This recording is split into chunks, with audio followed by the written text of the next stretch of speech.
All right. Hopefully this video is really short. And I see my computer screen frozen. I think it's loading. Okay. We're going to address the document-based activity. We're going to have always a document-based activity after a DIN notebook. It's at the very end of it. You do not need to turn in the DIN until we complete the document-based activity. So if you did accidentally unsubmit it, do the activity, resubmit it when you're done. All right. So we're going to do what's called a hippo. You're going to see this screen, but without all the fancy questions on it. All right. After our first historical document. And what you're doing here is on the first row, you're going to explain the historical context of this passage. That means you need to go back, look at your closed notes, look at the things that you read and you've viewed and all that, and think about them. Think about what was going on, and think about, is this document a reaction to an event? Is it representative of a certain time period? You don't have to answer all those questions. Just think in general. What is the historical context you need to know to clearly understand that document in its full glory? Okay. Who is the audience? Who is the intended audience? Who are they speaking to? Who are they writing to? Who's supposed to be reading this or listening to this? What is the reliability and the accuracy of the source given that? All right. Again, think about the big idea here. You don't have to answer all those questions. Purpose. What is the purpose of this piece? What is the author trying to accomplish? Do they have any ulterior motives that you need to think about? Are they trying to sneak something in there? Portray history a certain way. Point of view. What is the main idea? What is the point the author's trying to make? Now, I know that sounds repetitive to purpose, but it's not exactly, okay? And there may be a similar answer. I want you to think, how does this, what view is he taking of this particular subject, all right? And O is any outside information that you brought in, your knowledge, anything, notes that might help you understand. That could even be modern context, all right? So here's our excerpt, Machiavelli's The Prince. I'm not going to read through this. You can do it. It's a great, famous selection here. Complete your hippo. It's going to take you some time. All right. I know the first time you're going to be a little bit nervous and uncertain and unsure. Don't worry. I expect you to make mistakes. Mistakes are okay. We will discuss these in our Google Meets if we can show the maturity of how to perform a Google Meet well.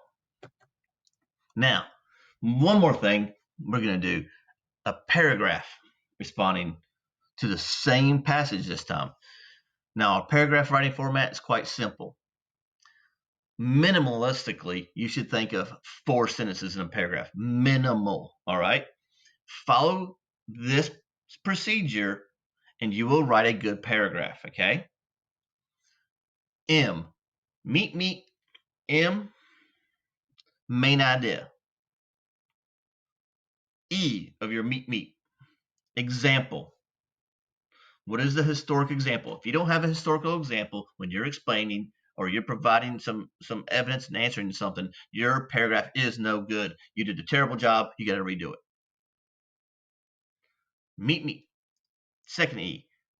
All right. Explain. I put explain how your example. I highlighted it or red bolded example again. I should have red bolded explain. My bad. All right. So explain your example. How does your example support your main idea?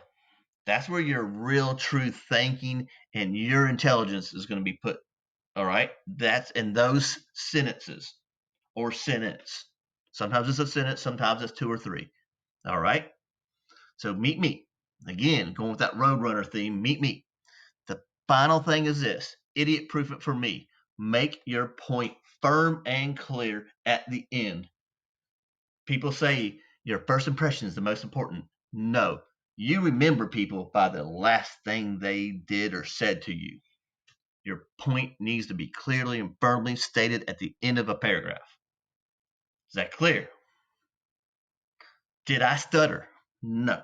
So, next slide, you are supporting or refuting, meaning going against. You don't have to support it. Support or refute Machiavelli's claim that it's better to be feared than loved as a leader. You need to think of any historical situation. It can be a current leader. It can be one from any period in history, but even before the Renaissance, after the Renaissance, during the Renaissance. Currently, it doesn't matter. It doesn't have to be a political head of a country. It can be any type of leader. Obviously, think of the context that you need to provide to help guide your reader with that particular leader, and that should be included in the paragraph. After you've written the paragraph, you're going to do 3 things for me. 1, highlight in yellow, not any other color besides that bright yellow, your main idea. If you do it in any other color, you're going to make you go back and do it or give you a 0. Highlight in green, that green. Your example, your historic example. Remember, I said there's no historic example. It's crap. It's no good. Highlight in light blue, your explanation. Now, we're doing these revision activities because what I'm going to do and what my end goal is not where are you now, but how are you going to become a better writer? You're going to become a more critical thinker. You're going to become a more critical reader, and you're going to be a better writer. What you learn in social studies isn't always what's important. It's those 3 things, all right, that's going to set and shape your future. If you have any concerns, send a private comment, all right? And yes, I did have way too much coffee this morning. Bye.